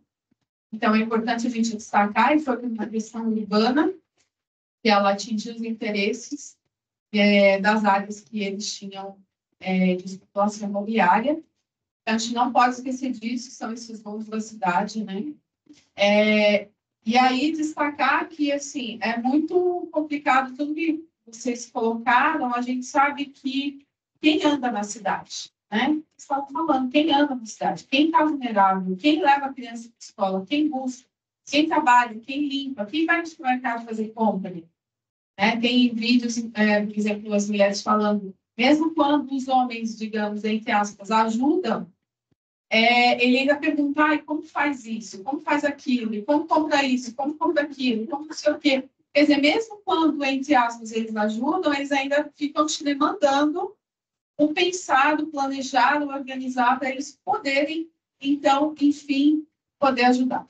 Então, quem faz as compras, quem está na rua, são as mulheres. E mesmo assim, a cidade, obviamente, não é pensada para as mulheres, não é pensada para as mulheres negras, não é pensada para a comunidade do estado, óbvio que não. A gente sabe para quem é pensada a cidade. Pelos carros, pela demanda do negócio, para a fluidez do negócio, do comércio, da especulação imobiliária. Porque, como eu disse, nas secretarias, nos departamentos e assim no Congresso, quem é que está lá comandando? Quem está decidindo, escolhendo e fazendo essa cidade? Porque não tem planejamento. Planejamento, na verdade, é a demanda do momento, onde eles vão ganhar. Não existe um planejar da cidade. Não existe uma solução. São sempre medidas paliativas para resolver ou para ganhar mais em alguma coisa, Para privilegiar áreas onde eles vão poder faturar mais em algum maiores benefícios e privilégios dentro dos objetos daquele momento. É sempre nessa lógica. Não tem um planejar para a população, para as pessoas. Não existe isso. Então, queria destacar isso, e como eu disse, é realmente cansativo, mas a única opção é seguir em frente e continuar lutando. Não existe outra perspectiva, e além dessa, mesmo que seja cansativo, e a gente tem que ser triplamente melhor, mais qualificado e ainda ganhando menos. Mas obrigada.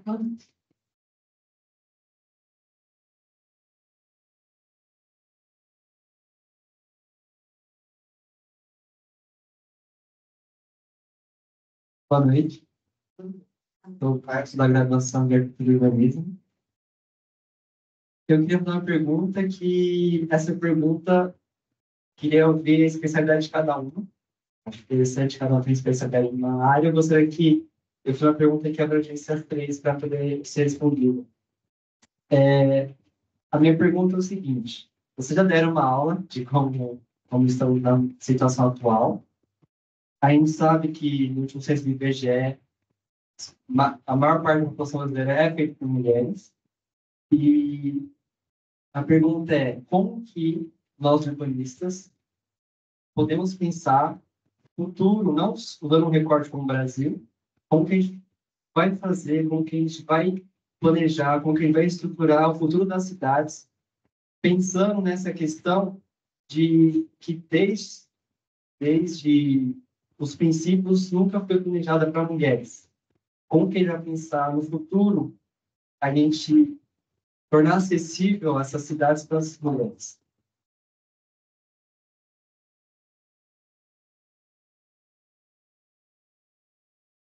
Só.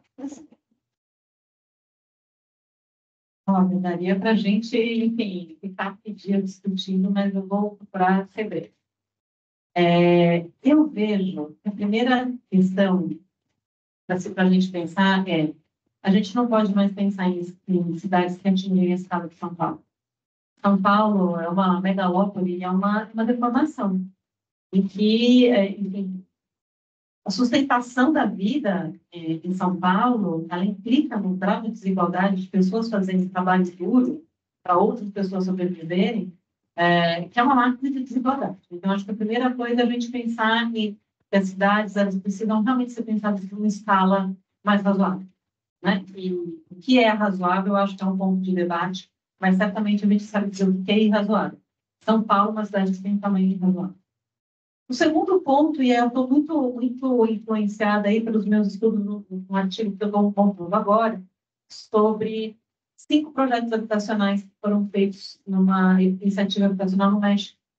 E esses 5 projetos habitacionais foram feitos por mulheres, que têm o sentido de ser protótipos, para pensar a habitação em várias regiões diferentes do México. E uma das autoras, da Tatiana Bilbao, é uma arquiteta que eu gosto muito, ela vai falar sobre o fato de que uma casa não é só uma casa. Uma casa só é uma casa quando ela está inserida no tecido urbano. Então, qualquer pensamento sobre a cidade, a meu ver, parte desse raciocínio sobre como é que a habitação se insere no tecido urbano. Porque a casa dá vida à cidade, a cidade dá vida à casa. Então, quando uma pessoa mora bem e se relaciona bem com a cidade, então, digamos assim, a gente tem o ecossistema devidamente criado. Quando é que a gente sabe que essa cidade atingiu o máximo? Quando o máximo de tamanho.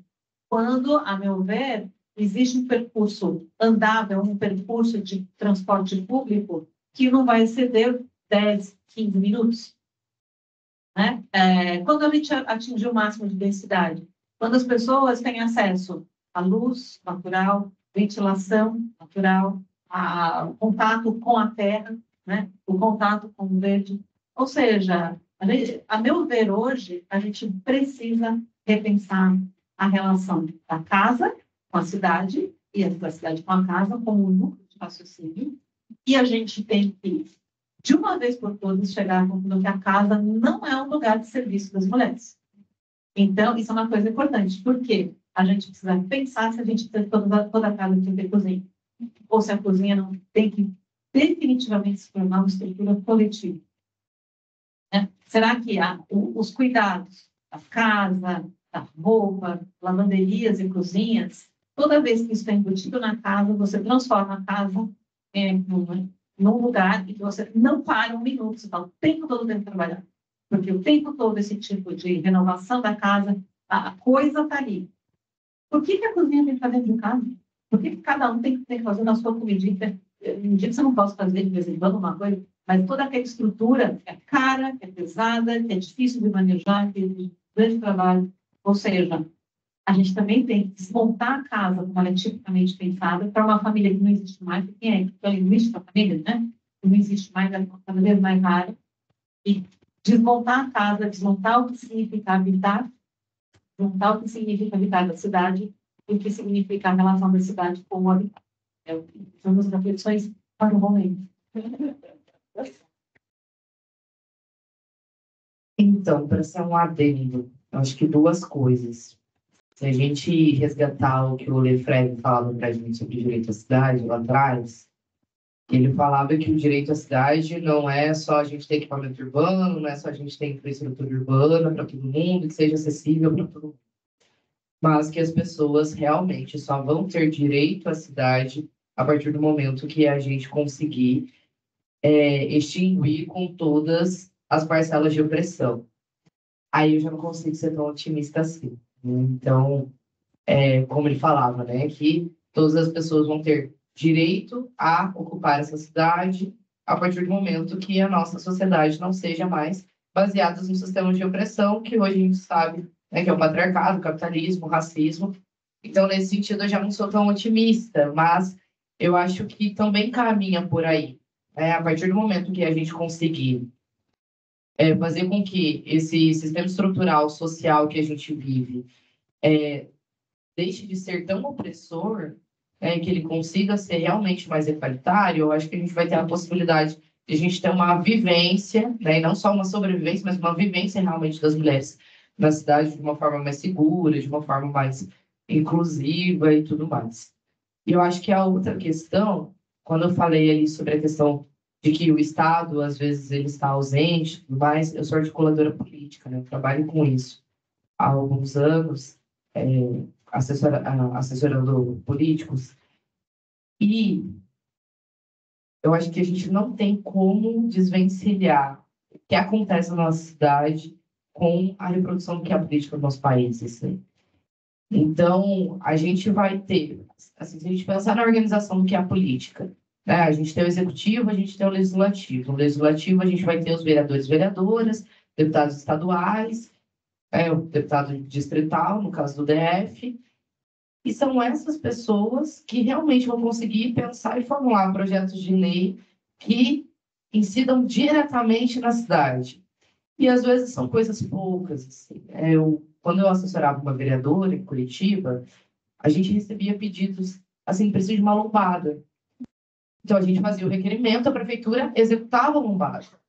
A quantidade de acidentes naquela rua diminuiu por conta dessa lombada.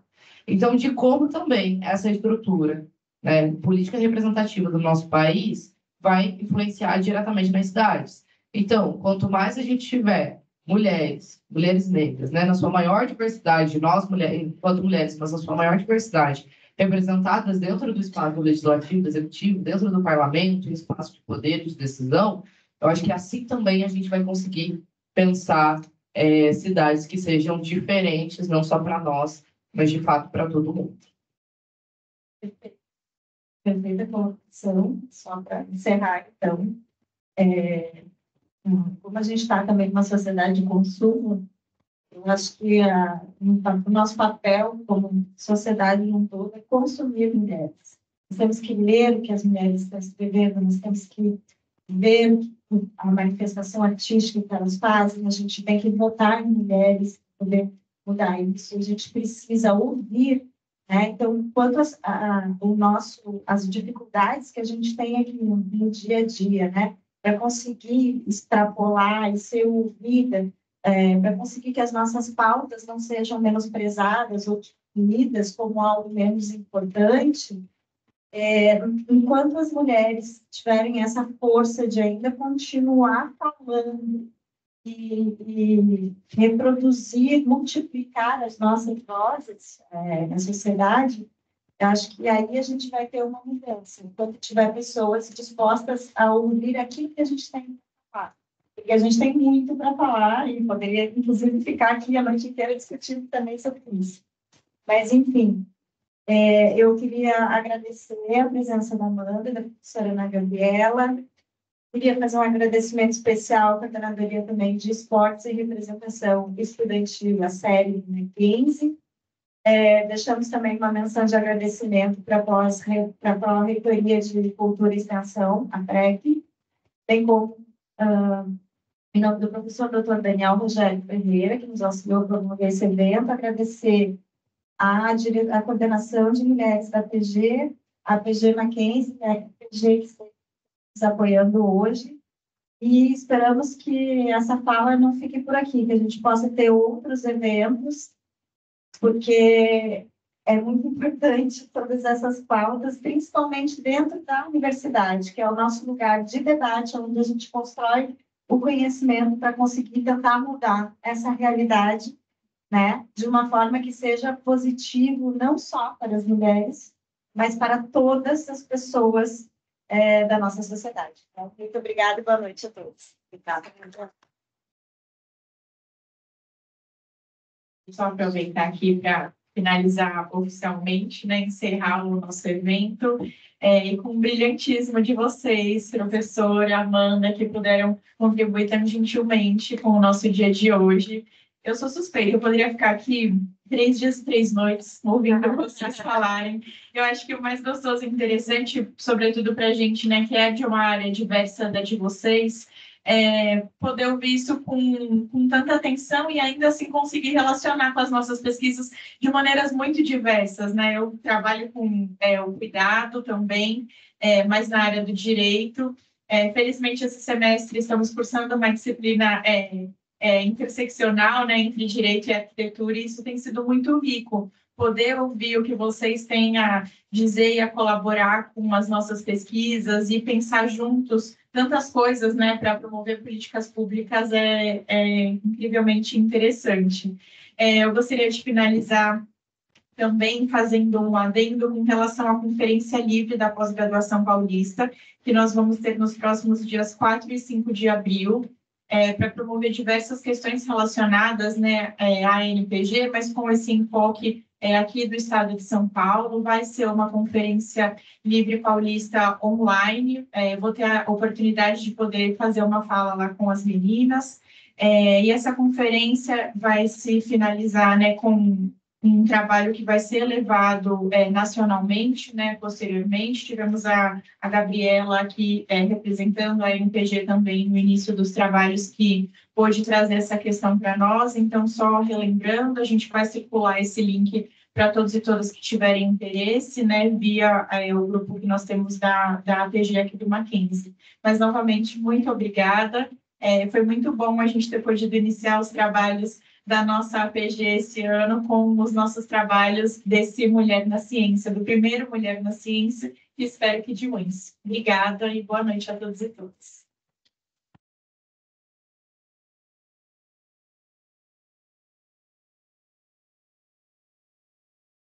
Sim.